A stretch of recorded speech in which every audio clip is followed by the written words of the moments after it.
Good evening, everyone. A Westchester man is suing the Ohio Department of Agriculture over the state's new exotic and dangerous animal laws. The new regulations on the ownership, sale, and shipping of such animals came about in 2011.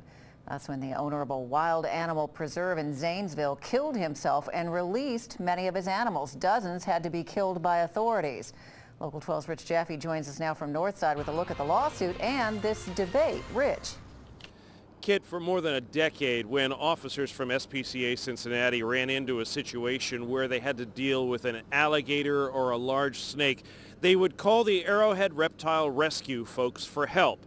But now new state law has made that simple solution a lot more difficult. Up until this year, Arrowhead Reptile Rescue has been involved in the rescue of 30 to 40 alligators a year. The gators were routinely sent to licensed facilities in Florida, but no more, because they are now classified as dangerous animals.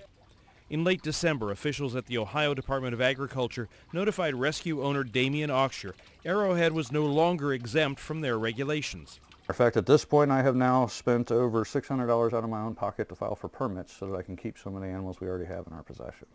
These two small alligators are legal because Oxshire purchased them and they've by law been microchipped.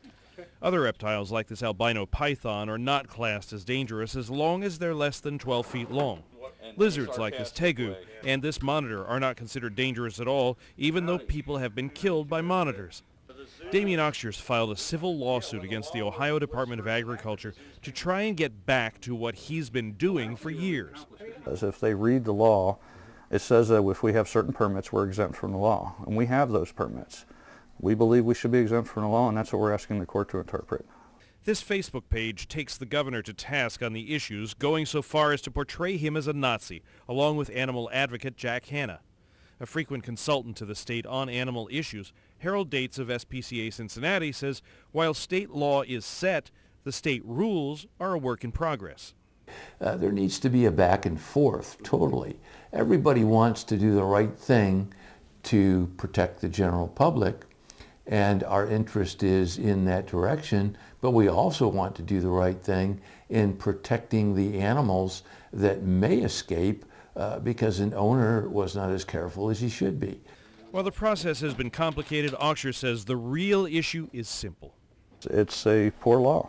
I think it was poorly worded, it was poorly written, and now is equally being poorly implemented.